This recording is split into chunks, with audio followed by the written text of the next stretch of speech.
If your Acer Nitro 5 suddenly refuses to turn on, don't panic. This is one of the most common issues Nitro users face, and in most cases, you can fix it at home in just a few minutes.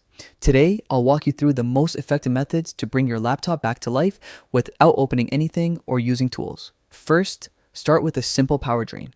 Unplug the charger completely so the laptop has zero incoming power. Then press and hold the power button for a full 30 seconds.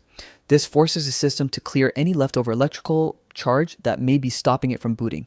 While you're still holding the button, plug the charger back in. Keep holding for a few more seconds, then release. Now press the power button normally and see if the laptop wakes up. If you notice the keyboard lights turning on but the screen stays black, give it a moment. Some Nitro models take up to 45 seconds before the display finally kicks in. If that doesn't work, try a deeper reset.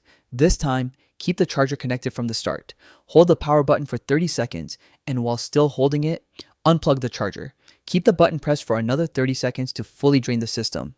After that, plug the charger back in and try powering on again. This reverse power cycle often fixes issues the basic reset can't. Still no response? Check a couple of simple things. Make sure the charger is firmly connected and that the charging brick light is on.